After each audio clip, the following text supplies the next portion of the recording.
I have a sip. I'm an amateur. Okay. I know. Yeah. There you go. All right, so we're supposed to kick this off. Right? He's about to count us Let's in. make this So you're exciting. saying this is the show of your 8th or something? No, we're starting our 8th year. With this show? But we need to be quiet now because he's trying to bring us in. Oh, okay. Just so that you know. What year is Little it? fingers, that means something. Right on the set. It means something. It means something. We've got a lot of people watching right now. And you and I need to talk into this microphone. We got to share a microphone Yeah. since you were late. Good Friday morning, guys. My name is Jerry Miller, and thank you kindly for joining us on Real Talk with Keith Smith. We have a panel of household names. Keith Smith, of course, is the star of the show. He carries the marquee. This is his 8th year of doing Real Talk with Keith Smith. We are legitimately doing the start of our 8th year this morning. And as a result, he's welcomed friends and household names. I want to really give some props to Judah Wickower, who's behind the camera, who's putting all this together. I'm going to highlight to Keith, giving him a little Catholic guilt here. This is no easy task, what we're doing right now. There's a lot of effort that went into it, but we love him. We absolutely love him. Yeah. I'm also Irish. Yeah. I went away after the first. I bet it did. I mean, you're Irish. You're Irish. Judah Wickower, why don't we go to the studio camera and we welcome Keith Smith, Chris Fairchild, Ned Gallaway, and Jesse Rutherford. We have supervisors from 3 different jurisdictions in the house today. Keith, my friend, good Friday morning and congratulations. Thank you, guys. You know, I for a half of a second, I thought this was going to be a really good, serious show, and that all fell apart about 10, 16. I mean, it's going to be a really good show. We're going to have some fun doing it, too. We're going to have a lot. Probably fell apart when you set the bourbon on the table. That's happening. Well, I mean, we should It just... fell apart, Fairchild. We were waiting on you. Yeah, because you're so late. Jesse's better half watching the program right now. Give a shout out, right? Contractors get a bad name about scheduling and finishing things on time. Who was here first? The contractor. The contractor. Once was here again, first. Jesse Rutherford. I know. You're always early, actually. I usually am, Yeah, because you're I have always to drive early. such a long ways to Yeah. get to this place. Yeah, this place is called Charlottesville. This is called Charlottesville. All right, Fairchild goes like this. Yeah, Charlottesville. It's a long ways. John Boy's still trying to get here from Schuyler right now, according to the show. Well, there's a flashback. So, just for the few hundred people that may not know who everybody is, we'll just do a quick round table. We'll start with you, Chris, since you're off to my right. We're sharing a mic, so I know this is not difficult for you, but you got to project a little bit on your voice. Chris Fairchild, Fluvanna Board of Supervisors. In my second full term, was on the board 1 year in 2011 for filling a space that then that seat went away when we redistricted from 6 to 5 seats. So in my in the 5th year and 5th budget. Congratulations. And I'll say this, a friend, all these guys' friends. I didn't know that. You know, I sincerely mean that. You didn't know you're his friend? Not the friend part. I didn't know that. I didn't know that. Thank you, Ned. Thank you. Wow, thank you for saying that. So then we I didn't know finally that know. about the thing. You had the seat and then it got redistricted away. Oh, yeah. The seat was vacated for somebody who moved out of the district in 2011. The board voted me in to fill that seat, and that was a redistricting year when we went from 6 to 5 seats. And we had 2 reps for the Fluvanna district, which was basically Lake Monticello. And so when we went from 6 to 5, it was my seat. Then we stayed at 5. Yeah. I want to come back to that 5 and 6 thing, but But what you're saying, it wasn't your time on the board that made him go from 6 to 5, right? I actually think it was. I'm pretty sure that one there's year. some debate. That 1 year, they changed the whole There is some debate about that. Interesting. Ned Gallaway, I represent the Rio District in Albemarle County. I am in my first year of my 3rd term, and I'm the current chair of the board. Wow. Yeah. Congratulations. Yeah. That's crazy. Ned and I both got, I think, elected the same year, right? You were 2018. So I am going into my 3rd year, Nelson County Board of Supervisor. Third year, 3rd term. Nelson County Board of Supervisor representing Livingston and Schuyler. Just starting to have fun, I guess. Devin's having some fun with you right now. Oh, she boy. goes, I'm only here watching this program for Chris and Ned. That's just his wife. Hey, who's and got then the she better goes, oh, you look good. I like that you see did that. I wasn't I gonna- wanted to I make sure I wasn't looked like gonna- Chris today. It's good. I wasn't going to say it, but some of us take longer to get ready in the morning because We that's have- why you got I here. got so much shampoo. I got a whole Hey, ritual. Ned. but I will say this, for You hear this, Chris? for Chris and There Jesse, are isn't people it? listening, just in case. They are, there's a lot of people. Isn't it liberating? Oh, it's Going, right? phenomenal. Once you do it. That's what I'm saying. I was telling him It's he hard needed do to it before not he did. stay this way. 60 seconds in the Right. shower and it's going. Yep. How many times in 7 Paint the years? ceiling. How many times in 7 years we ended up talking about hair? while there? All the time. Hardwood Always flooring good. ceiling, time. preferably. Bald lives matter. All right. Sorry. Okay. Can we get a little serious here, gentlemen? Absolutely. No. Okay, so, glad you brought up that 6 and 5 thing, because this was on my mind this morning. You just had a 3-3 vote, Yeah. right? So let's not talk about the topic itself, So you are 6 members. Yeah. right? And you're 5, right? Right. I'm so happy it went 3-3, by the way. So happy. This was on a tax increase, a 15-cent Oh, wow. personal property tax increase. Wow. Let's bring it back to the star. Okay, go ahead, sorry. Go ahead, Keith Smith, sorry. Hey, So- Chris said, all right, I'm ready to talk. All right, people, all right. I can tell I got to take the Staff Sergeant, United States Marine Corps. Yes, sir. into Yes, sir. into the show. Question I really want to ask is, big decisions have to be made. You had a couple of big decisions. You guys have a couple of big decisions. Tell me the 3-3 versus the 5, the even versus the uneven. How does that work in your jurisdictions? And how do you guys feel about that? I have my personal opinion about it. yeah. Well, I mean, the math doesn't change for a vote to proceed, right? I mean, Well, I in think it terms does, of, yeah. well, it's 3-2, you can move forward. So if you get 3 votes on our board, you do, but you still have to get the majority vote. So if some folks get unhappy about the tie, but in practice, it's, okay, if we're going to say a yes or a no, well, then you've got to get that 4th member to come along. So I you don't mean- look at it like the no vote gets an extra vote? No. Really? No, I look at that as the majority decision or the decision that's going to advance. So you feel like it makes you work a little bit harder? It makes you work a little harder. To get to It the makes yes. you get another person to come along. And in my way, when we do 4-2 votes, I feel I've been the member of one of those 2 votes when something hasn't advanced, or You've been on the no side. or didn't want something to advance. But I walk away from it feeling pretty good because 4 people. It almost feels like it's not as close somehow when it's 4-2. The 3-3 is frustrating because then it's truly a split. Right. But you got to bring back the topic then, But, right? well, no, so what's interesting about a Depends on the 3-3 topic. tie is people always will say like, well, the vote failed. Well, actually, whether if it's a vote for approval, we'll use the tax rate. So what happens on a 3-3? Well, okay, the vote to approve didn't happen, but it doesn't mean it got denied either.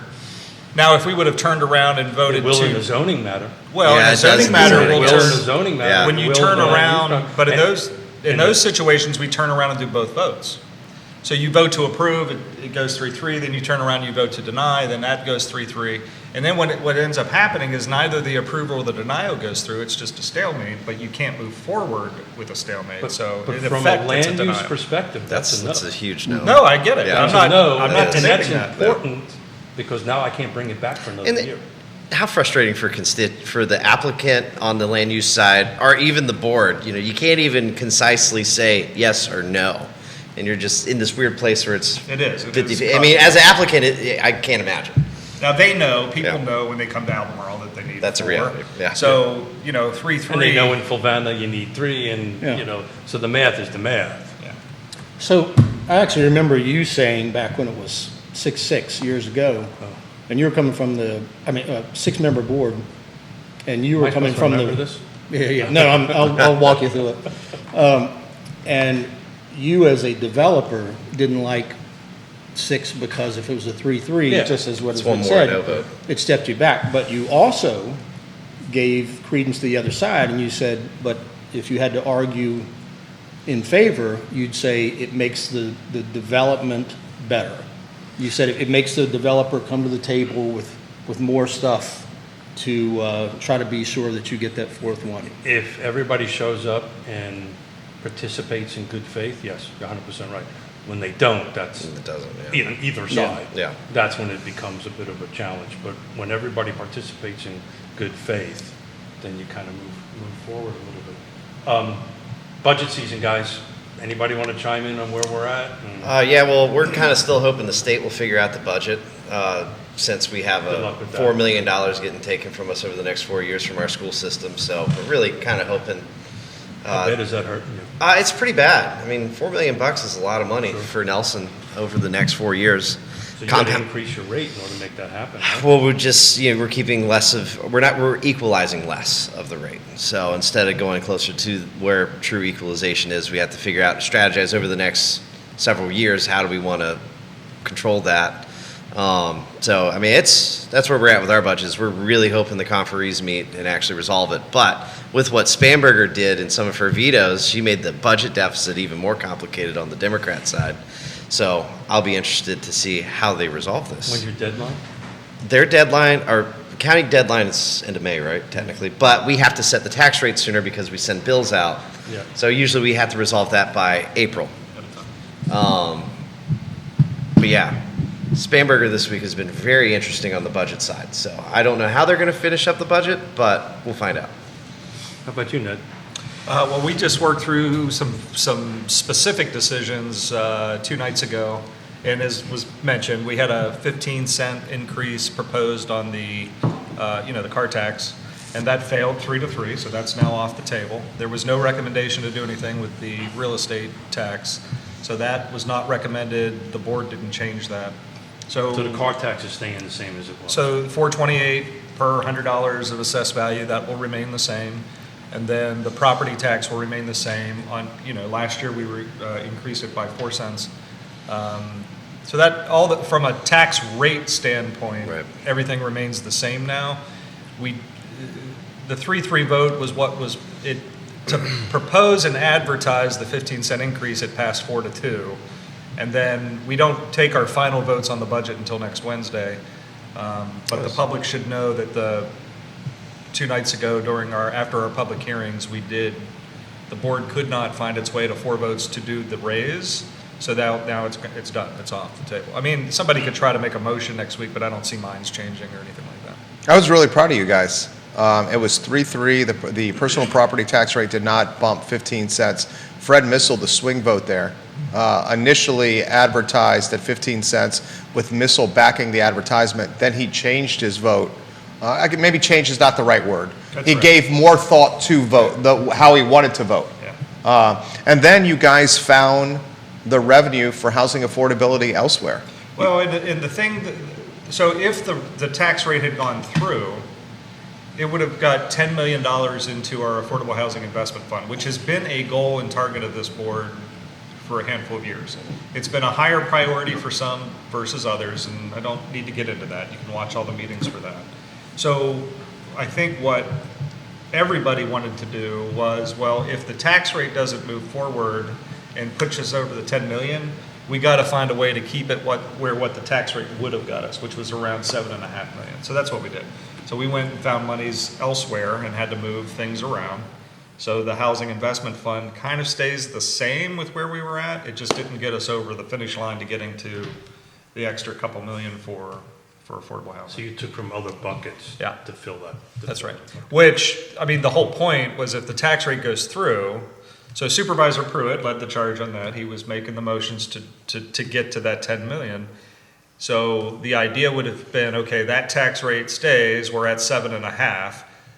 The intent of the board, I think, would have been still to do the moving around that we did. That would have got us all the way to, I mean, it would probably been a couple 100,000 short of 10 million, but it would have got us there. Are you trying to get to equalization? Are you guys going to get there? Or? I mean, equalization for Albemarle, if that happens, Has I it think ever, is a fair has way. it ever happened? Yeah, it used to happen back in like the 11, 12, 10, 11, 12 kind of time frame, and not always, but there were times there. But for us, when we talk about diversifying the tax base with like AstraZeneca and things like that coming, you know, AstraZeneca is not the silver bullet. Everybody's talking, and I've been like even cautioning. I'm like, no, that's what moves our commercial tax base back to where it was. Right. It's going to be the second, third, and fourth project that becomes the silver bullet. Yeah. So once AstraZeneca's here, and then all the stuff that could maybe come from behind with it, That, I think, is what's eventually going to It's allow like a us. startup, right? Right. You're in your startup. But that's a big one. I mean, I'm happy to have a $4.5 billion project that's coming massive. forward. And people starting at 125. Yeah, but if you get a second one at half that, or a third one at half of that, then Albemarle can start looking at it and going, see, this is what we mean.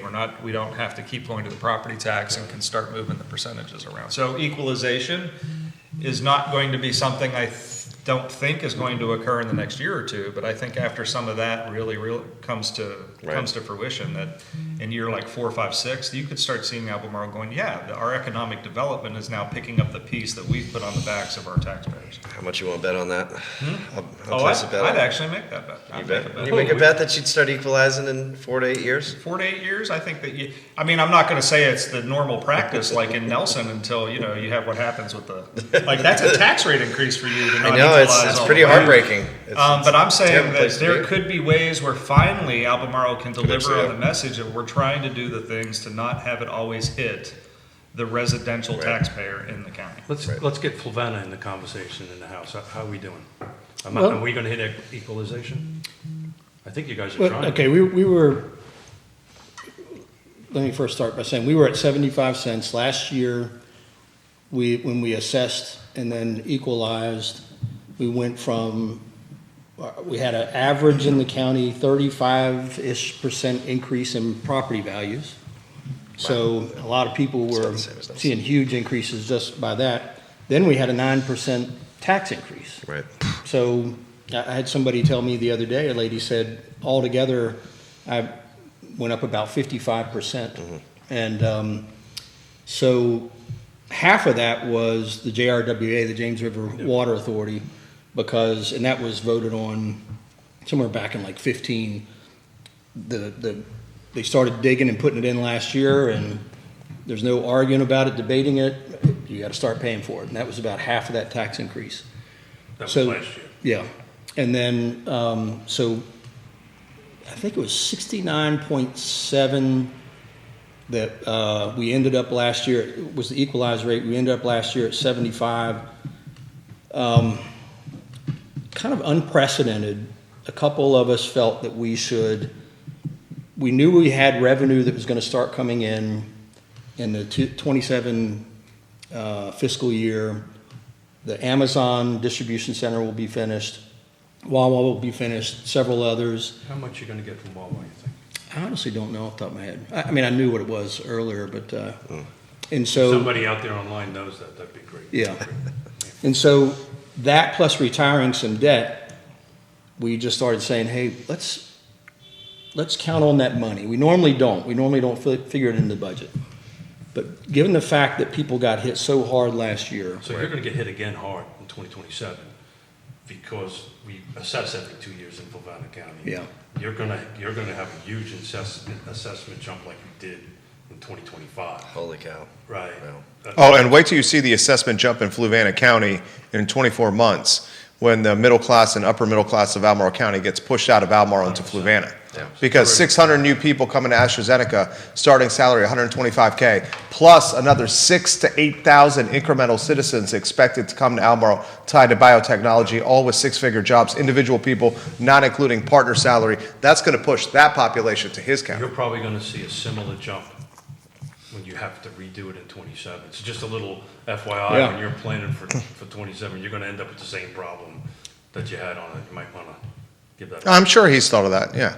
Yeah, I mean, you just got to deal with it when it comes. But for this year, Good political answer, by the way. Well done. You practice that one. so we ended up, we voted on the budget last week. Came in, it was sitting at 77.7. And Mike Goad and I wanted to end it at 75 with no increase using those realized revenues and a retired debt. But it did get the other three members where they went to 75.5 cents. So it was a 3-2 on the budget, on the operational budget, but we got it down to just a 0.5 cent increase.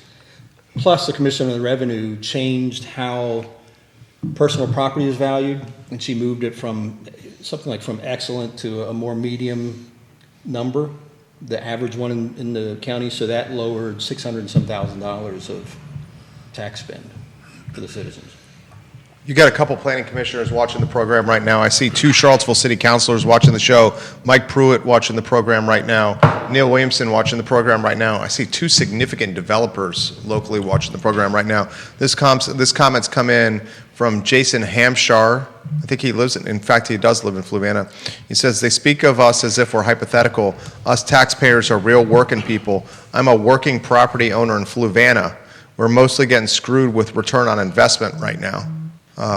This comment's come in on a different Facebook page. There's no question within 24 months or shorter that Fluvanna and my county, Greene County, are going to face tremendous tax exposure with assessments. Right. I think we all see that coming, Keith. Greene will be more than Fluvanna. Greene is going to be Greene huge. Will be a huge increase. Oh, yeah. Does Greene do it yearly or I don't know how often they do every it. other year? I think they probably do it every other year. Neil Williamson, you're watching the show. If you have that answer, let us know. Lonnie Murray, any thoughts? Put them in the feed. We'll relay them live on air. So, hey, before we go any further, shout out to Lonnie.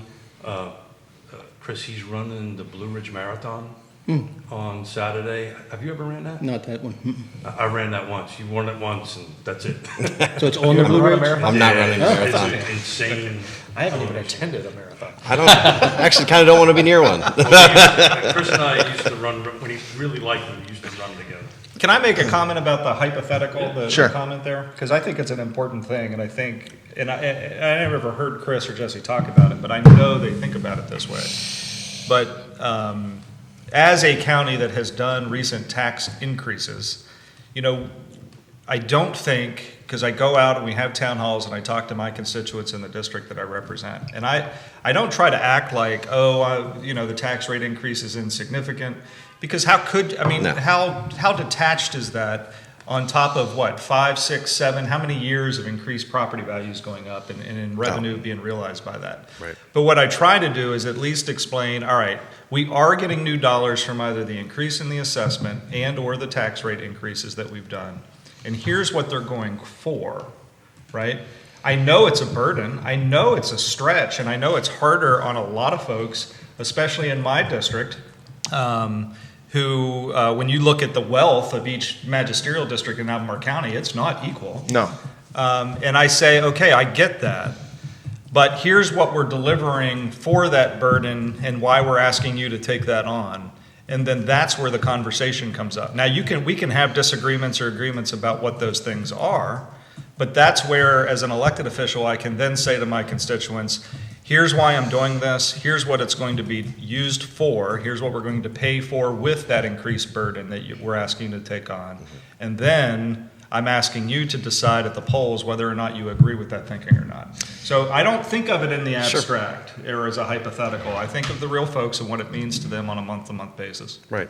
Kind of to respond to that, a Nelson County resident versus an Albemarle urban ring, let's just say that for simplicity, they kind of both have different expectations of what services they expect to be provided. Whereas if you're living on 10 acres in the middle of Midway in my district, which is a pretty darn rural place, they don't have many expectations for like trash services or anything, which I'm not sure if you guys provide that or if that's an outside entity. But just in terms of the mentality, I would say the largest hits for us, usually when you're soliciting the taxpayer on why you're not equalizing fully, is usually just the school system. Of course. It's usually for us, it's just core school system. We have some capital projects that we take on, not many. We don't take on too crazy many, so. But when it comes to that, it's either a capital project or it's school system. And I would say in my 8 years, any time we've not been able to fully equalize, it's been because of the school system's budgetary needs. Yeah.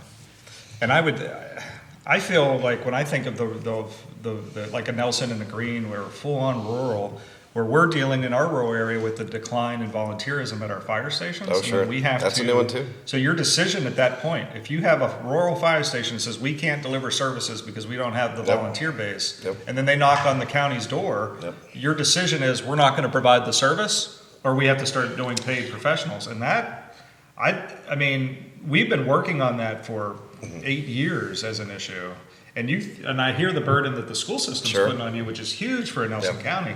But you start dealing with that, you Oh, really are going to I don't think that concept is lost in most rural localities because they're all struggling with the same problem. Like, Yeah, volunteerism is on the way down. For everybody. I think, the first core EMS service, really EMS, when you couldn't be a farmer and an EMT, because of all the expectations and all that. And I will say this, you get into an ambulance today versus in the 1980s, you got a whole lot more facilities there, and safer, and it's almost a mini hospital.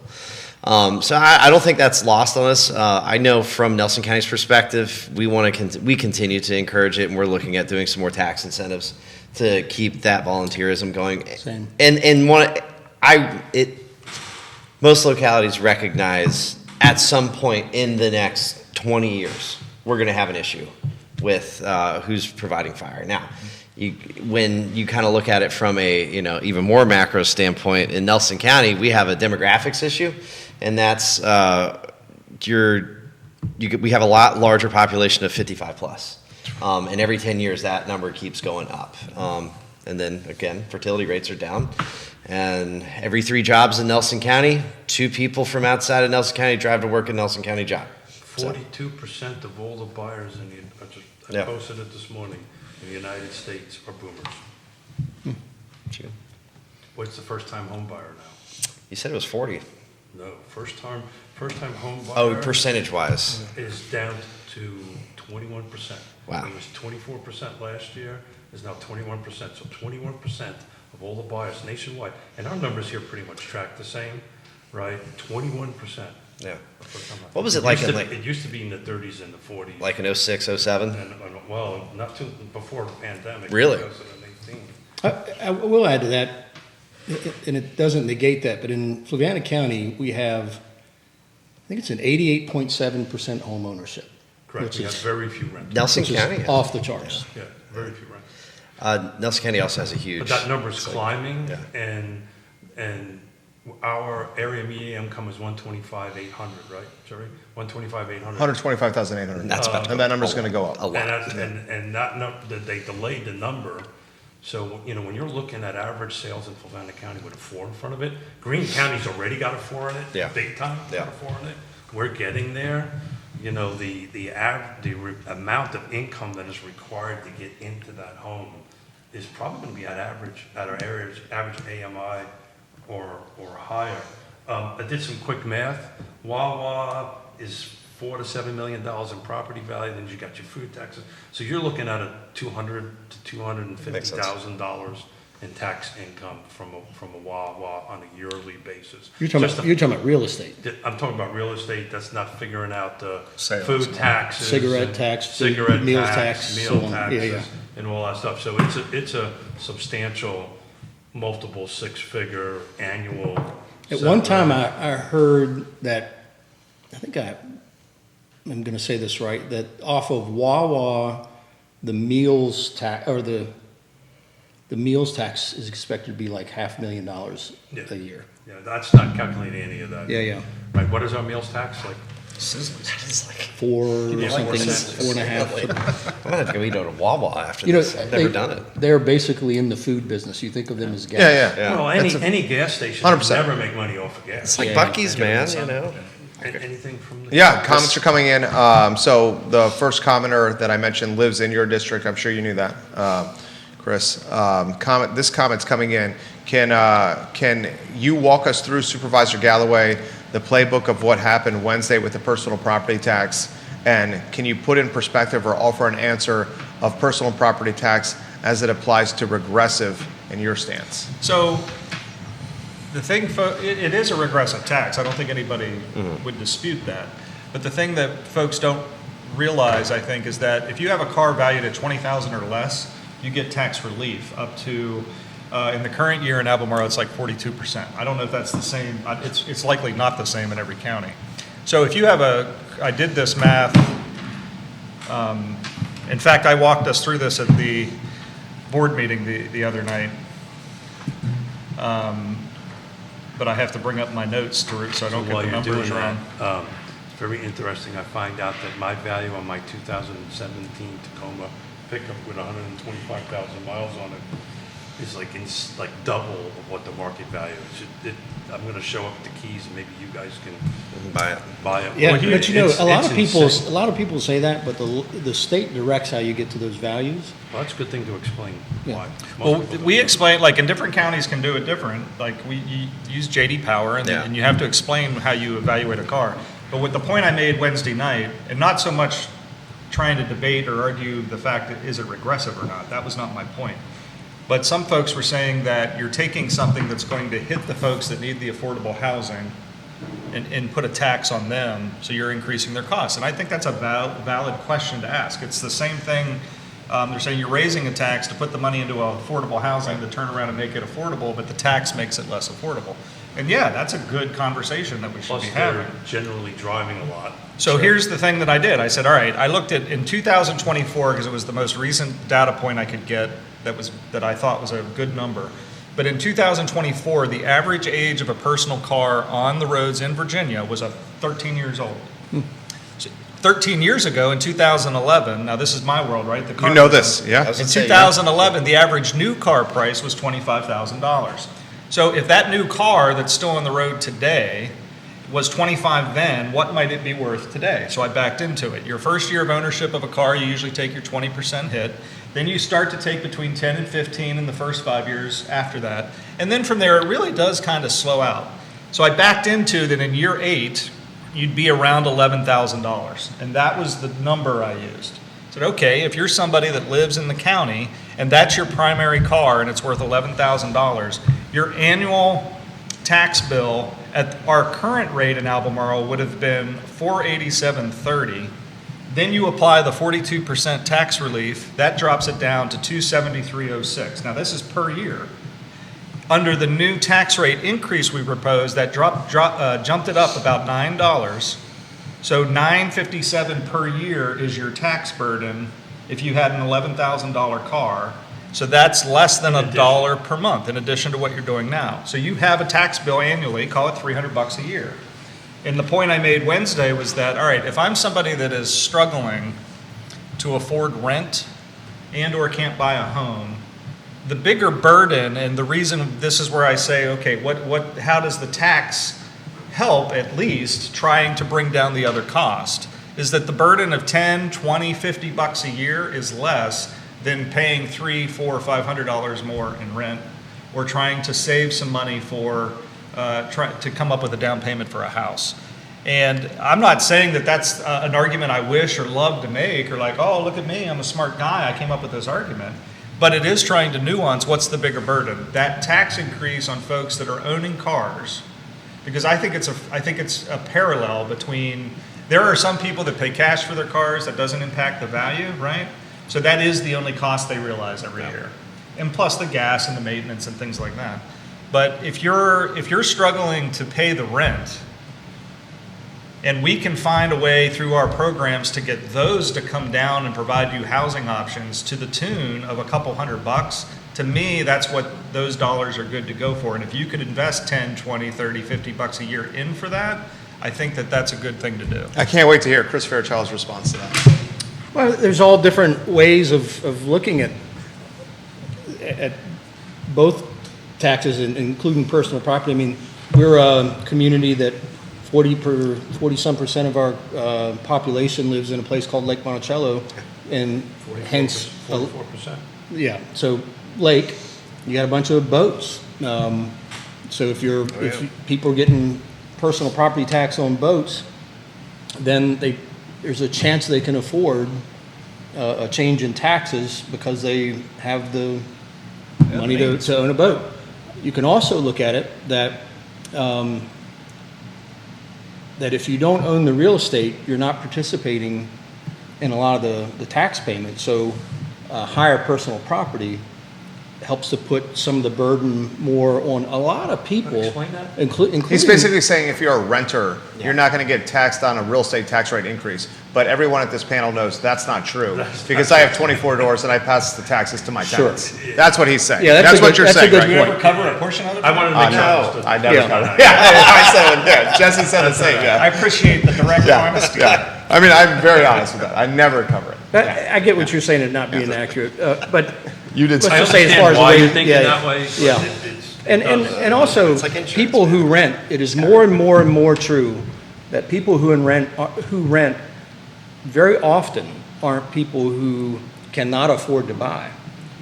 My son, as an example, does well and makes a decision to invest his money instead of his home being the investment. So, most people don't do that. Yeah. You know, the largest. Look at Keith cringed right there. Did No, you no, see no, that? no, I think that's great for him. It's a blessing. Yeah. Blessing for him. But a huge percentage, I can't remember the stat, it's over 80 some odd Yeah. percent. Everyone's different. Home ownership is their path to retirement. Sure. Is the No. path to generational. well, I think in part because generational America's wealth. built it that way. Yeah. Yes. Because you've been sold that. Yeah. You know, Yeah. but it's very interesting. I know a little bit about Europe. It's very interesting how that rental mentality impacts your net worth and stuff like that. It's a very interesting. Let me say this, because I don't want to sound like I'm tone deaf on what I think people experience day in and day out. When I talk about $10 a month, right? I have lived at points in my life where I understand what $10 a month means. Sure. And I know that in the real world, if you're sweating and you're paying more than your percentage you should be for income for rent or for the housing cost, barring anything that pops up, an unexpected car repair or a health issue, something like that. What does $10 a month mean? Well, okay, you're running out to work on a Wednesday morning and you woke up a little late and you couldn't get your food pulled together and now you got to go buy lunch that day. Well, that $10 that is on your car tax now means you can't buy that lunch that day. So I get that. I So understand that. I'm just going to say this out loud. There's everybody at this table have been in that spot, if not once, more than once. So the conversation I have with folks when I talk about it is I want you to know I understand that. I'm saying that I think that sacrifice is what ultimately will help us where these dollars are being 100% directed, because they were all going to the Affordable Housing Investment Fund, is to try to turn the math around on a different segment of your monthly budget. Yeah, I mean, car tax is one of the worst taxes out there, no doubt about it. I mean, as it relates to any working class person. Is there a good tax out there, Jason? I actually don't think I like any of them. Actually, there was never a tax I liked. I mean, this city might know of most of the taxes that they know more taxes that I didn't know existed. But generally speaking, of all the taxes, the one that is the worst is definitely a tax on your automobile. So did we answer the question, what's the basic guideline from the state? I don't think. Oh we yeah, did. no, Chris, tell us what that is. I do not know. Oh, you said you did. No, you didn't. Okay, never mind. So there is Well, a I basic mean- guideline from the state. Yeah, I don't Is know that the the answer to floor? that. Yeah, I don't know. Okay, the we're going to answer. move on to the next. How about them Mets? Way to huh? set me up for failure. Take that, Chris. So much for the Bulls. Sorry. Camaraderie. Brotherhood. They're dividing That us went against out- each that other. went out the window. Here's the question that's come in. This is from Lonnie Murray, smart guy. He goes, I'm speaking specifically as a citizen now. Okay. He wants to clarify that. Lonnie's got to be careful. Yeah, he is being careful So, here. to be clear, he's also planning. I think, yeah, all right. He said, I'm speaking as a citizen. One of my concerns is the displacement of lower income minority residents from our rural area because they cannot afford the real estate taxes and don't qualify for a land use valuation. In my humble opinion, one of the great things about our rural areas is its diversity. How do we, for the entire panel, prevent rural gentrification? Jesse, why don't you go first on Yeah, this? And then go Chris after that. Yeah, I mean, Nelson County's has had an issue, of course, in the working class realm of, as the market has increased, and I'm sure, Keith, you got that number in front of you, don't you? What the median I house- do not. I did not prep Man. numbers for this Well, you show. keep setting people up. Apparently, sorry But you guys. don't have- Usually he has that one. Have you ever been in a commission meeting with him Yeah. before? This is- Oh man. But it's over in the 400s, and what we've seen happen in the last 6 You're years. looking for what the number is in Nelson. The median house sale, I mean, whatever cars got, it has crippled a lot of these folks. And when it comes to somebody knocking on their door and offering, hey, I'll pay you $375 for your 3-bedroom, 2-bath double wide on a 2-acre lot, they're like, wow, I get $375K, and they say yes. Fast Then forward, they ask the question, where am I going? yeah, and then they ask where they're going. And then you also lose track of that generational wealth being passed on. There are some areas where luckily a lot of families have been able to hold on to that, but in terms of trying to reduce costs, that's at my forefront of my mind, making sure that If we aren't fully equalizing, we have to have a really, really good reason. And currently, the only reason in the Nelson County context is how do we fund the schools when the state is pulling $4 million? And that's a grievance with the state because the state has I forced our think hand. you have a serious issue We have a disaster with Nelson County. Yeah. When it's twofold, declining student population. Yes. Yeah. And then Matt. your wealth is increasing, so the local 399. composite index. Yeah, So it 100%. went down some. Well, I've rolled in condos, and if I pull condos out of it. Yeah, that'll be detached. It'll make a little. Well, I mean, the challenge he's got is why would somebody with young children move to Nelson County? Well, I mean, further than that, I mean, the state overall, I'm in the middle of, I'm actually getting certified to be a board of supervisor, in case everybody was wondering. I finally decided after 2 terms it was time. And we got a huge presentation on the shrinking student population of Virginia. And it's not just going to homeschool, it's just overall You're at fertility. 15%. Are we? Yeah, since Okay. 2019, you've lost 15%. Yeah, about 15%. Yep. We've lost 8%. You're around 4%. And the state. And wait till you see what happens with biotechnology when thousands of rich people move to the area and choose private schools for their kids. Yeah. And push out the people that are living here that are in public schools. Yeah. It'll be interesting. It's going to be scary. So Jesse, Yeah. if you just do detached. Yeah. in Okay, your what's that county, number? Year to date, median is 499, 450. Oh, Jesus Christ. So anyways, that would be, to afford a $499 house with reasonable DTI, that's a household making $160, $170, don't you think, Keith? Oh, no, yeah, so I actually ran those numbers for the show. Yeah, that's right. Perfect. In order to afford the median price home in here, you gotta be about 120. 120 120. with reasonable DTI. Yeah, debt to income. Yeah. So yeah, Nelson County we have a disaster in terms of child population. We will have an age demographic, and I don't think it's as simple as let's just attract them. Because if you make Nelson in some service areas more attractive, you attract more of those demographics that have a lot of money to infiltrate and take that housing stock. We actually are getting to a point to where, maybe some of the pathways forward of protecting some of those demographics and that, or at least that protecting that class of folks who want to live in Nelson is land trusts. I mean, I'm really starting to find it very difficult as to how we preserve that housing stock. Yeah, we can save that for another show. I was just Yeah. out in Vegas last week, actually giving a presentation to different states and different local jurisdictions and stuff on how land trusts can Yeah. help. But we'll save that for another show. Right. I could talk about that for another couple hours.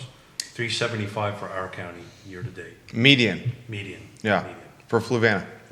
Detached only, new construction and existing in front of it. New construction is really tweaking our county for right now. That'll end. Tweaking, what do you mean? It's offsetting them, I think causing the numbers to go a little higher. And that's going to stop. That's gonna, well, it's in volume, right? Right. It's making a difference. We're at 190 sales, you're at 20-something sales. Right. Right? That 190 is gonna come down because once Colonial Circle. I was gonna say Colonial Circle At is the end the- of this year, new construction will go to 0. Yeah. And then prices will start going up. Yeah. Big time. I haven't done your county yet, but that's good. So I'll add to the minority 732 is your median. to the minority part of the conversation, in Fluvanna County, the Fork Union District is our largest black and black legacy district in area of the county. And a few years ago, on a Saturday, there was a kind of a, for lack of a better term, a summit that was held by the government there and had the citizens come out and say, what is it you want? And Fork Union used to be, years ago, was a bustling little place for Fluvanna, the village of Fork Union. Well, people were saying, you got a food line over at Lake Monticello, we want a food line. Not gonna happen. And we want this and we want that. And I understand it. And at the end of it, I said, just understand, government doesn't get you a food line. Right. Population gets you a food line. Right. The population, ROI gets you yeah, but, Yeah, but that you really have- gets you a food when you're in the retail business, you Yeah. have to have population. 100%. And so, and I just said, how many subdivisions of new homes do you want around the village of Fork Union? And they said none. That people come in and buy Yeah. up these legacy minority properties that they've been able to hold on to in their family over several generations, and suddenly you're going to turn it into a subdivision. The mass of the people, nobody responded, none of the citizens, because it put them in a situation of really starting to think about that. And they came to me after. I had anybody who came to me after said, that is not what I want for my community. We don't want that So the residential easiest way growth. to explain that, Food Lion by Lake Monticello is the top producing food line for its square footage size in the state of Virginia. And why is that? 44% of the county lives next to it, and there's a ton of everybody comes from Buckingham, come from all over to include Fork Union. Yeah. To that Food Lion. When we picked up the libations today, I picked it up at the ABC store. I was asking how business is going. He says it's unbelievable the different counties and jurisdictions that come there to buy. I mean, their numbers are. If you off work the in charts. if you work in Charlottesville and you come from the James River side of Buckingham or the Fork Union area of Fluvanna, your shortest distance to Charlottesville It's is 53. typically not 15 It's 53. to 64. Yeah. It's cutting back through Slaughter's Ford in that area on the Roten Lake Road and coming out on 53. So this to is your a- point, all that traffic is coming by that food line. This is public record, so we could talk about this. And there was a reason why I was asking about Wawa. So we have a Tiger Fuel, similar to what's in Zion, in Scottsville, coming to Colonial Circle. Trying to get it through our site plan process.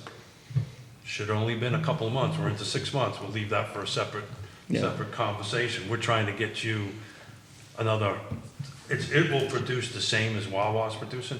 18,000 cars a day go past that roundabout. Yeah. And I was talking to the VDOT guys and the traffic engineers. A majority of them are exactly what you're talking about. They're pass-throughs. They're not Fluvanna County. They are a huge percentage of Fluvanna, but the remaining balance of that is the exact conversation you're talking about. All these pass-throughs that come up Route 53. So that traffic isn't really Fluvanna traffic. It's a huge percentage of that is folks coming in, which I thought was. It's still mostly Fluvanna, but a lot of it's from the James River side of Fluvanna that most people I'll wouldn't get you the expect. numbers. I don't Yeah. have them on top of it. It's pretty Yeah.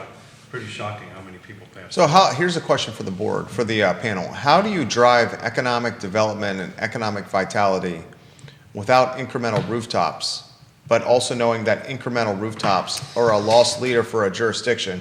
Because is it $1.30, $1.29? $1.20. Technically, $1.18 is what you're gonna say is what it costs. Yeah. In cost of community services compared You to wanna take this $1. one? Yeah, $1.18. Let him The take number's this one, $1.18, 'cause that right? math is wrong. So every incremental, well, Jeff Richardson presented this to the And board, Jeff and you Richardson- pushed back on I Jeff. did, because he's Yeah. using an old report. $1.18. He's only using an old report, and those reports, you want to take this, Jesse? And he actually presented to the board a higher number than $1.18. 132 in Albemarle. Yeah, Understand that, 132. but it Yeah, I was gonna say never- 18 is gone. It never calculates in induced, right? Yeah, I agree with that. Want to take this? Well, I mean, you finish your Set the thought. stage first of what we're talking about, for the folks that are not new, Yeah, so basically, I saw your we're talking story, about, well, make sure I understand this isn't specifically about kids, it's about overall services the government has to provide Yeah. per dollar. Fire That trucks, the county has, for every dollar that it receives as tax, you then have to pay a dollar, whatever. tied to an incremental Time to rooftop. an incremental rooftop, yes. And though I kind of hear it, sometimes I sit here and I wonder to myself, it's like, oh, so then maybe we should just start getting rid of more houses and provide less services. But the reality is also, Services always increase. yeah, they keep increasing no matter what you do. I'll put it to you this way. One of the early 2000s mantra for why you voted no to a subdivision was we can't afford more kids in the school system. And now look at us 20 years That's later. the big determinator, right? Yeah, and now look at us 20 years later, and someone's like, if we build 100 houses, we'll get another 300 kids. Probably not. No, statistically, you will not. You will never. It's not like that. It was. You wouldn't be having a 15% No. loss. We wouldn't be having an No, 8% no, loss. we have a demographics. We have a cultural thing going on there. And listen, I love the grinding gears of an economy. I love watching dirt get moved. I love watching buildings get built. I think it is a reflection of the economic growth of an area, a good thing. Does that mean that we turn a blind eye to use, zoning? No. We do have to be some level of thoughtful on that. But if we base all of our decisions on this idea that if we built this house and then for some reason, for some reason it's still $1.32 for those services, I promise you that household that was pre-existing is going to be dealing with the same thing like we are in Nelson, where that tax burden's just going on them then.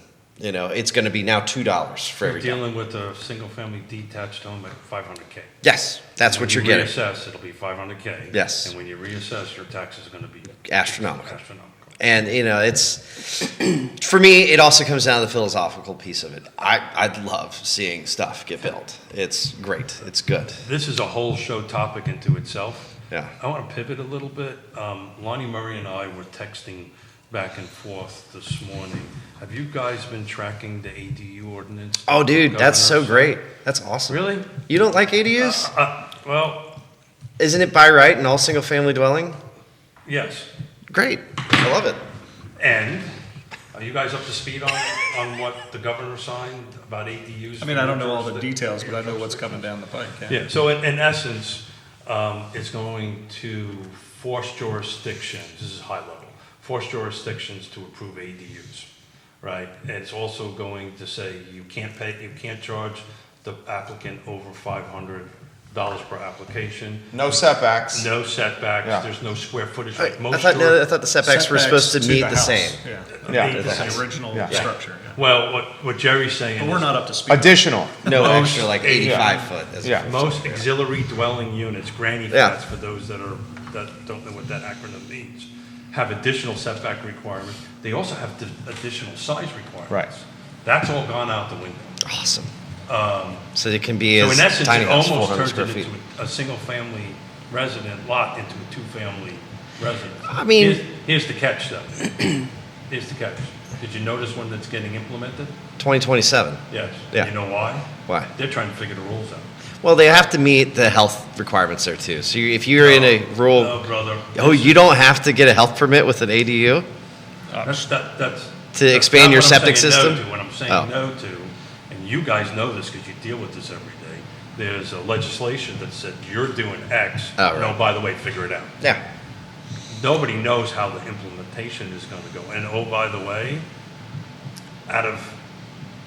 I'll have to double check it, but a high percentage of transactions are in what, Jerry? HOA neighborhoods. And the HOA bylaws supersede what's coming It from. would still supersede Virginia. this, yeah. Yeah. So this So wouldn't So this is impact. basically window dressing. It sounds really, really Yeah. good. It's kind of like when the city changed its zoning ordinance. Yeah, yeah. Was it going to make this great impact? This sounds like what's really going on here, which I found interesting, is the state's tipping its toe into this Dillon rule thing. Because there were some really aggressive bills on the table that would have forced you guys as localities to approve housing. Well, I mean, localities, But that's going to come back, guys. Yeah, You're yeah. going to see that. Just Yeah. like it is with solar. but you know, I'll put it in this other arena that I work in is manufactured housing. Manufactured This housing. is how you pay your bills. Yes, Yeah. manufactured housing was banned in a lot of localities, R1, R2. So we just got a bill passed that says if allowed residential, you will allow manufactured housing, right? And I kind of look at this and it's like, you know what the most common ADU is in Nelson County? An RV, you know, discharging into who knows where. And so technically, it's not an ADU. I know, I'm it's a- using it as an example as to the random, your grandma and grandpa are living in the RV, or you're the one living in your grandma and grandpa's RV outside. So I've been working on ADUs since 2017. You basically built one without saying you built one. Don't tell me. Yeah, right. Don't tell me. Don't tell, it's not him, and don't tell Lake Monticello. I'm not He's a in my Yeah. district. Yeah, right. Well, Don't tell Lake No, Monticello. that's allowed. I'm Okay. allowed to build an ADU internally. I Okay. can't build one externally. Yeah, I can if I lived in the county. yeah. You guys have great ADU. What's that gonna do with your assessed value of the house? It's gonna hit it hard. Now that it's on the record here. I'll be checking it. I'll check on that. and It get back sounds to like you. it's gonna happen in about a year All that here. Yeah. commissioner revenue. Nice, buddy. You know, the state, I've But I'm been saying for blessed to be the, able to take care of Yeah, of course. for the past few years that all this was gonna happen, because when with solar, every year there was has been bills being introduced that will take solar siting out of the hands of the municipality and put it in the hands of the SEC, and they can argue that that's not true. It's what it's doing. It's taking taking it where we can't have our own setbacks and our own restrictions that we want in Fluvanna County. And I started saying 3 years ago that they're going to start doing the same with housing. And the time's coming where they're going to make you have X amount of you won't have local decision in whether you approve an apartment complex. It's coming. Oh, I know. It is. There's already bills, Well, the being bills got introduced. shut down. They didn't make it through committee, but I'm telling you, they will get You know what? That stinks. I don't want to live in that kind of world. Well, Yeah. well, then we're in then you got to change the Dillon rule. Yeah. Well, a huge part of that comes from my understanding, the Home Builders Association. Lobbying. Yeah. Yeah. It's Chris, one of it the, doesn't matter any of that stuff. Doesn't matter. We're a Dillon rule state. Once these folks are they can tell you what to do. Yeah. it makes a difference who's getting, lobbyists getting bills passed when it serves them to be able to build more homes. 100% right. When they're one of What the- does Neil say? Elections matter. Yeah. Neil's watching right now. Elections matter. Yeah. My point is, high level, I think this is the first step towards that way. There was another, and Neil will tell me, I can't remember, quote the chapter and verse. There was another one that the governor signed, was getting ready to sign, that Albemarle County in Charlottesville has a special, and I can't remember the chapter and verse, that allows you to do things as long as you put it under the affordable housing umbrella. That is soon to be statewide. I believe that one passed. Neil will correct me if I'm wrong. So you got two bills on the housing front. One is the ADU, auxiliary dwelling unit. I think they're going to try to figure out how they can actually implement this. Well, like Nancy Pelosi said, you got to pass it so you can figure out what's in it. There you go. Science. And then the full state, as long as you wrap it into your affordable housing policies, will be allowed in every jurisdiction. And then the next step is going to be what you're talking about. Like it or dislike when you it, when you doesn't say elections matter, to some extent that's true in this conversation. To a large extent, it's not, because just like solar, you have people introducing bills who live in Fairfax, who are saying in the countryside, you're control over where solar is sited is no longer going to be yours. How about Same's gonna be- redistricting? Which is why we should vote no. Same's Yeah, going to be right. where they have all these apartments in Northern We're not going Virginia. to advocate a particular policy here, but what I will say I can't, the elections in Northern Virginia for a state senator up there have nothing to do with, I can't elect them out nor get people to rally to when they're forcing me to build apartment complexes in Fluvanna County. well, it requires the full Amen. legislation to do it, right? And this is a process, just like you've got to get something through your board, right? There's winners and there's losers. It's the same process, it's just more people to get through it. But I mean, crazy stuff is happening right now. so this redistricting. Redistricting, gerrymandering. How about the national popular vote compact? Oh yeah, when the compact. Are you that's guys also following insane. that? Virginia has just been thrown into this bucket of, hey, I understand that there's at least, sometimes 50% of people who show up say a different thing. Like, we'll vote for Youngkin and we'll vote for Spamberger. It's kind of a magical thing to be in Virginia where you actually see multiple parties get office all the time. Throw us into the compact and it's like, no, we really care about what the national is. So if New York, Pennsylvania, California, and Oregon and Washington State have enough popular vote, then congratulations. Your electoral votes are going to be going to whatever the national vote is. The popular vote. Popular Yeah, vote, and intrastate agreement that if Virginia's electoral votes will go to whoever wins the popular vote, Yep. which you could make a legitimate argument, and curious Ned's thoughts on any of this, that Commonwealth's votes are then null and void. I mean, this is bananas. Well, I think this is, and I don't want to jump in for Ned. Since that we're a Commonwealth, that's going to be really hard to. I mean, I thought we were They don't a democracy and a republic. Well, I didn't know that State- this was just a democracy. The state of Virginia is a Commonwealth. we're Commonwealth. Yeah, but go ahead.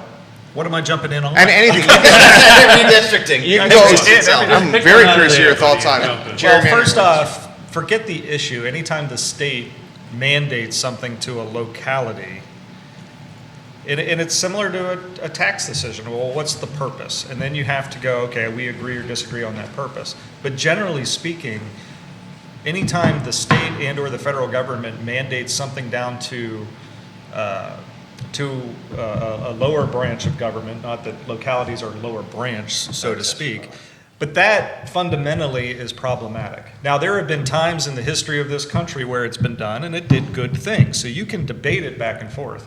But at the end of the day, part of the reason that we have a lot of costs embedded in what we do as a county is because the state has mandated us to do things and have not sent the funds down to do it. So local control matters. Why? Every time I go and hear a delegate or a state senator, or when I'm at NACO at a legislative session and I hear the federal government coming out, they're talking about how, oh man, you localities are the best part of government because that's where the rubber meets the road and you've got the most immediate impact from the citizens and that you get stuff done on a day-to-day basis. That's all true. So stop trying to dictate. Yeah. Don't tell us it's working on one hand and turn around and then try Now to do force what we us what told to you do. to. What is it called? Unfunded mandate. Unfunded mandates. And I loved it back in 2014-15 when Jane Ditmar was the chair of Albemarle County. She had the county tracking every time the state, she had them list out every unfunded mandate that came down and the dollar amount associated with it that sucked away local dollars. And then anytime a new one came up, it got added to the list so that we could, I don't know when that got lost track of keeping that going, but man, that's a good idea. And if you want to, so like the ADU piece, if you want to start allowing people to just put up housing, I'm happy to tell Senator Deeds, Delegate Carlson, and Lawfer, all right, well, when the people come, because when do we get the most grief? When we've got a rezoning in front of us. And that's when impacts, the localized impact matters, and you have a decision to make. And if they want to deal with that, and if it were just required to say yes, well, then all I have to do is redirect all of that grief to them. Yeah. And they don't deal I'm with just going to that. get this out. I'm going to agree with Jerry. This ADU ordinance, auxiliary dwelling ordinance, is nothing but window dressing. Yeah. Oh, I get it. I mean, I Because understand. there's two sides to it. They're extremely Expensive. extremely All right. expensive. More so than, price per square foot, more than building a house. 100%. And now you're putting the conflict, at least a citizen, if there's a problem reason. is- Jesse, if I'm doing that in Lake Monticello. You can't do Oh, it. you can't in the How, HOA. how do I do But that? you're an HOA, so it won't matter. No, but even in the city of Charlottesville, I've done this out in Seattle. How the hell do you get that box That in front of a 12? house, over another house, into a backyard, over Cranes, power? bro. I mean, listen, we've put some houses in some pretty crazy I mountain love tops, you dearly, okay? and I agree 100%, I mean, you know. but the volume of units are not going to happen. The ADU thing is just I agree. politics Well, it's talk. not. I do agree that the All that ADUs is, are not going to happen all near that as much is as the we think first it will. step of what you're talking The about. gerrymandering redistricting thing. That is- I think it, I hate Yeah. to say this, and I think it's gonna happen. Yes. I think it's You gonna think, be you a think the yes vote will win? 100%. I think it'll win. It's probably interesting, I was 5 talking to the 5%. register in Fluvanna County. We have we have the same amount of turnout so far on this one topic as we did as governor last Yeah. year. As you should. So do you follow the it. I didn't- poly market, the prediction markets, Oh, yeah. like the betting Let's markets? see what that's saying. The poly market has proved to be, the prediction markets have proved to be more accurate than like the traditional pollsters, like the Larry Sabatos or the George Mason, Washington Post polls. And poly market suggests, the prediction markets, that gerrymandering will pass overwhelmingly. Yeah. I Really? mean, I think it will pass by 5 to 6%. Overwhelming. Which is a I'd big say 5 number. to 6% is a big number, right? I would Yeah. say that's Yeah. overwhelming. That Yeah. is a 5 to 6%, and I think it just kind of, I mean, it comes down to a lot of different things. Well, you One- know why. Yeah, Yeah. of course. Well, why? Well, I don't know. You want me to say Talking why? about I Uncle don't Donnie? know. Talking about Uncle Donnie Yeah, in Iran? 100%. Trust me, that is fun to definitely. watch. The timing of that couldn't be worse. Yeah. It also, you also have a Glenn Youngkin that's nowhere to be seen. Right. Like Glenn Jesse's Youngkin the not factor helping that's out in this making this referendum race also right now interesting is, I mean, he's helping kind of. Well, you know why Glenn Youngkin's not helping? National. Yeah. politics. He's got eyes on ambitions for something some- else. yeah. Gentlemen, it's 11:30. Yeah, well, this is fine though, but that's why Youngkin's not helping. Yeah.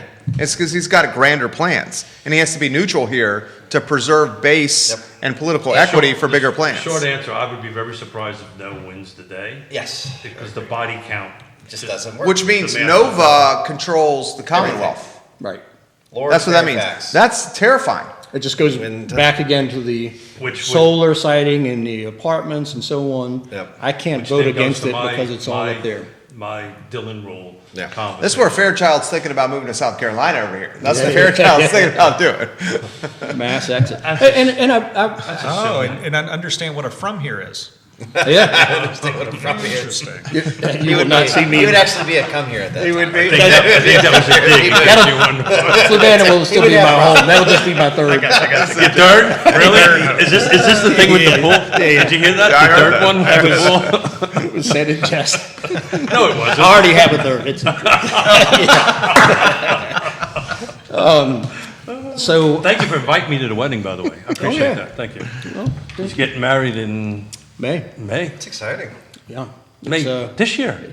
yeah. Really? I'm doing the same thing. Really, this year? How long has that process been? 12 years, March 28th. That poor lady. Yes. It's great. I mean, she's the right one, Yes. right?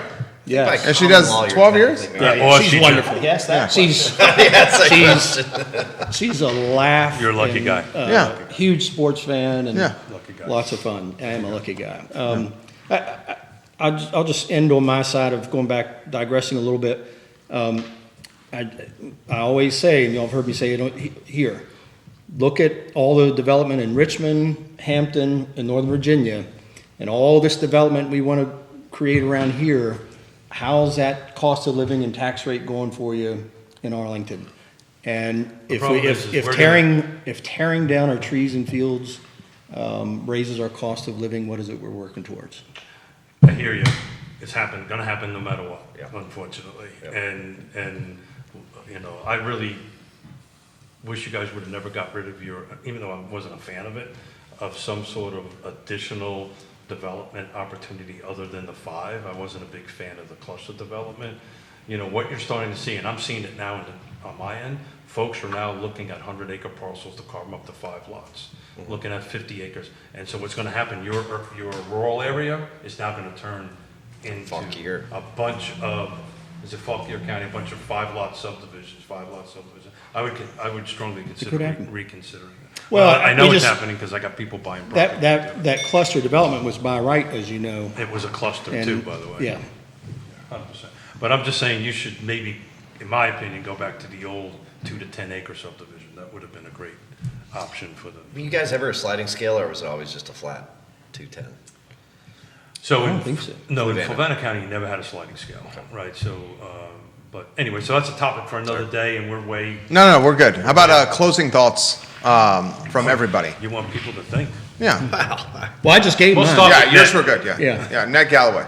Closing thoughts. Well, we'll finalize our budget next week, and that, as each of us knows, that at that point, once your budget's closed, then you turn your attention to other things. So what we also did this past Wednesday was starting to look at the 5 major work projects that came out of our comp plan update. And that's basically the work plan. This is the vision that's going to drive what we're doing as a county for land use and the development area, rural area, how these things are all going to play out. So that's the work the board is going to immediately start turning to, which to me is exciting. I laid out a case for how I felt housing and economic development are one thing the other day, Wednesday, and updating our housing policy should be integrated into those work projects, which are around zoning modernization, our activity centers, which is kind of saying where this stuff should occur, how we monitor it, what are the outcomes, and how housing and economic development as one issue should it be intertwined and informing all of that. And to me, that's about maximizing the capacity and the capability and the potential of our development area, because we all know you can't do economic development without figuring out the housing puzzle. And what is multimodal transportation? What is all of that about? It's about getting people from their house to their job to their play. And so if housing's not intertwined with it all, I don't see how we accomplish anything. So just throw that out there as saying that that's the work that I know we're looking at. The other piece I would say, and I think I hear it from both other counties, and I think a lot of local counties are going to go to this. There's probably counties in Virginia have been doing multi-year budgeting and longer term budgeting. Like you said, well, we're okay because in a few years, we did the same thing thinking, well, we dipped into a reserve, a stabilization reserve, because we know down the pike we have an AstraZeneca coming and more potential coming. And starting to think, well, I'm not just budgeting for this year, but how does that impact next year and year 3 and year 4 and year 5? I think because of what you're seeing with the state and school funding, and then starting to look at what's your population doing, what's your housing prices doing, I think all of that is informing a different approach to it, just being, oh, we're just looking with a tunnel vision of just whatever the current budget is you're working on, and you got to start thinking out like that. And our school divisions, in my opinion, have to come along with that kind of vision. They have to start doing the same thing, but we're not used to it. So it's going to take some time to learn how to do it and figure it out. And I think we're going to be doing a lot of that work in the coming months as well with our school division. So I'm excited about that. You guys are doing a good job. Did I hear sheets in the old Red Lobster? Somebody reported that. I caught that last night myself. Okay. There on Riley. That's a Anything great on that? spot for it. Anything on that? Well, I mean, it's anytime something pops in that small area plan area, it's like, well, is it meeting what we were envisioning? So it doesn't, I mean, as a plan, we've been having Wawas and things like that. It's the appropriate place for it because we've seen how it's worked along 29.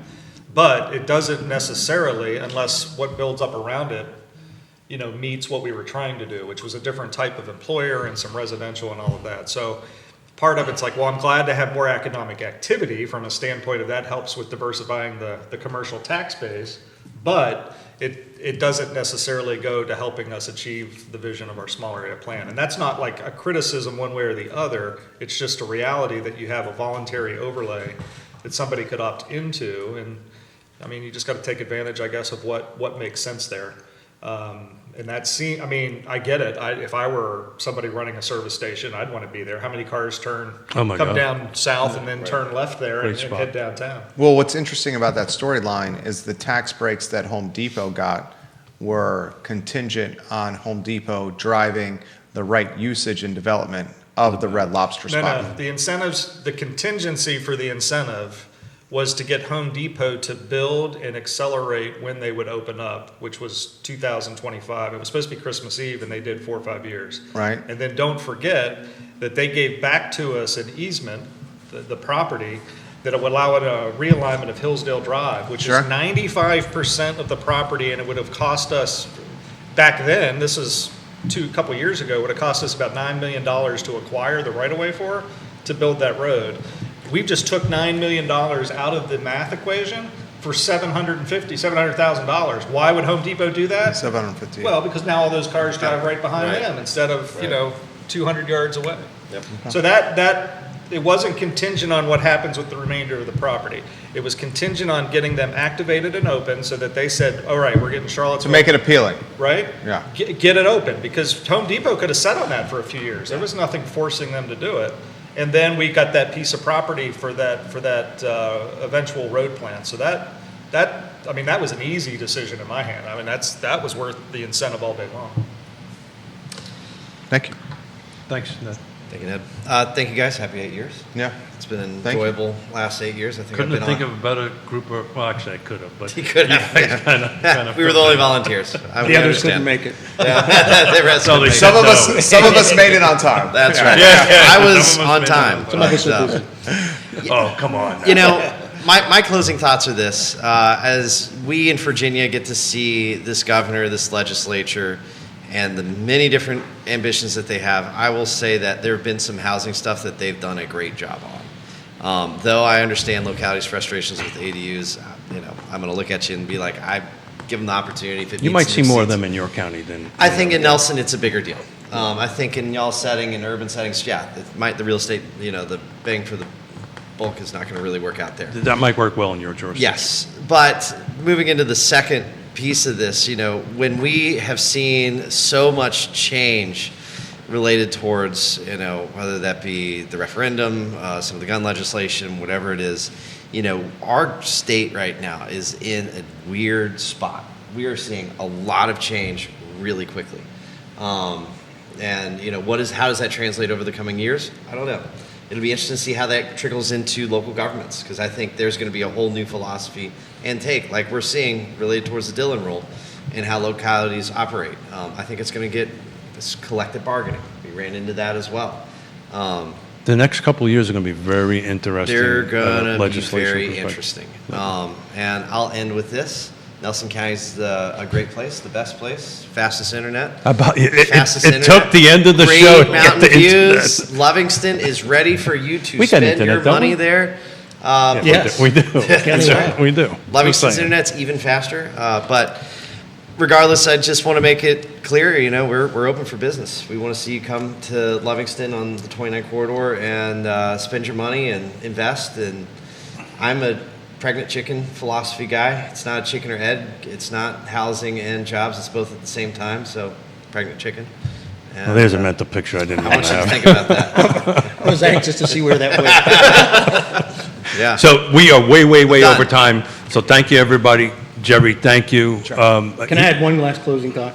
Keith mentioned that he and I used to run together, and strangely, it made me remember we were running the half-to-half, a park-to-park marathon across the mountain a number of years ago, and we're towards the end, and I'm running right beside Keith, and these two attractive young females. Now are I'm over waiting to see where this is going to go. there, And one of them goes, as we're passing, she goes, Oh, Jesus. Here we go. "Oh, he's running with his father." And I literally almost fell on the ground and had to have an ambulance. It's almost as good as the TJPDC meeting we just had. Guys, every time I say, is there anything else we've ever done other than that? What, running? No. No, that I think you always story, tell that story, yeah. It's a good story. Thank you for setting up my closing. I appreciate that. Thank you very much. Thanks, guys. Thanks for coming in. It's a good story. All real estate is local. Sure. All politics is local. I always kind of tie the two together. I hope what people take away from this series we're doing is all four of us look at things a little differently. Sure. Look at topics differently. We may have D's and R's and I's or libertarians or whatever in our lexicon. But we can sit around here, talk about a topic, don't get pissed off at each other, have a sip of bourbon, and enjoy each other's company and move on and honestly try to do the best thing that they can do for the jurisdictions or for the constituents. It's democracy. This series was super important to me to showcase that, right? The real world isn't this us and them thing. The real world is what we're doing here today. So thank you, gentlemen. Have a good weekend, and there's a little bit left in the bottle, so help yourself. Except for you, Ned. Keith Smith, Chris Fairchild, Ned Gallaway, Jesse Rutherford, Judah Wickower, Jerry Miller. Real Talk, for those that are asking, the show is archived at realtalk.com and realtalkwithkeithsmith.com and wherever you get your social media and podcasting content. I Love CVille up in 45 minutes. So long, everybody. Sorry, Judah. See ya. Thanks, guys. I got nervous when he got up and walked away. I was like, that's like the driver.